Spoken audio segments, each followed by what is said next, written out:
In the Are We Crazy segment tonight, according to a study done at the University of Chicago, 35% of American couples who eventually marry met online. Wow. Question is that a good thing? With us now, attorney and psychologist Dr. Bonnie Forrest, and from Los Angeles, psychologist Dr. Wendy Walsh, the author of the book, The 30-Day Love Detox. All right. So good or bad, Dr. Walsh?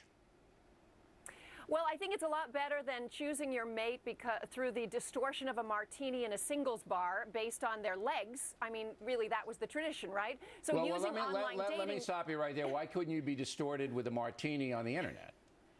You certainly could. You certainly could. So let's throw that one out the window. Personality surveys. All right.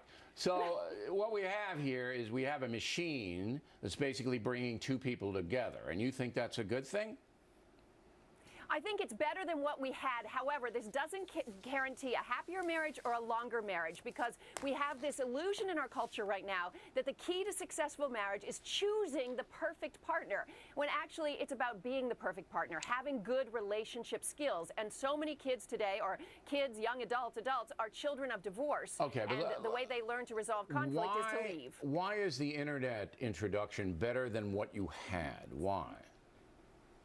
Oh, because in these personality studies, you can actually find out people's values right away before you even click on them or say hello and buy them a drink.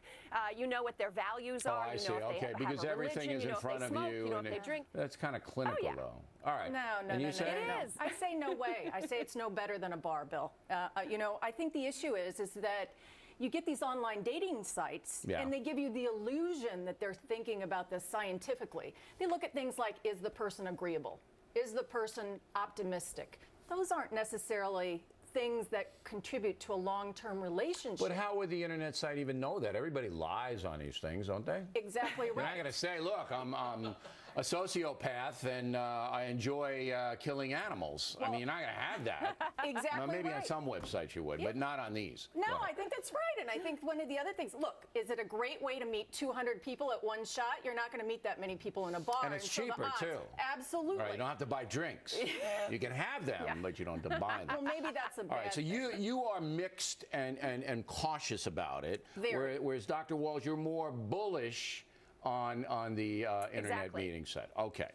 Now. Exactly. And this study, Bill, was funded by eHarmony.com, and they actually do very deep personality studies. It takes them like 40 minutes to sign up because you're answering a lot of questions that you can't lie on. That'll get to the root of the narcissism. Look, I'm cynical about all this because I believe that life should be lived in a very personal, face-to-face manner. I don't like the machines. I would never do this. However, I'm not gonna criticize people who do, Dr. Forrest. I'm not.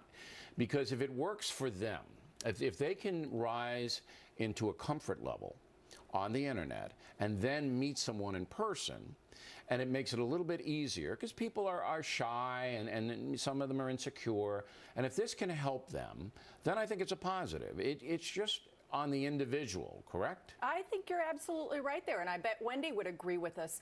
If it slows things down, Bill, if it gives you a chance to get to know somebody, you're chatting with them, understand their values more, understand what's important to them, some of those things are important. And you can be more relaxed. You don't have to worry about your shoes and unless you're doing Skype, and then you have to do all this other business.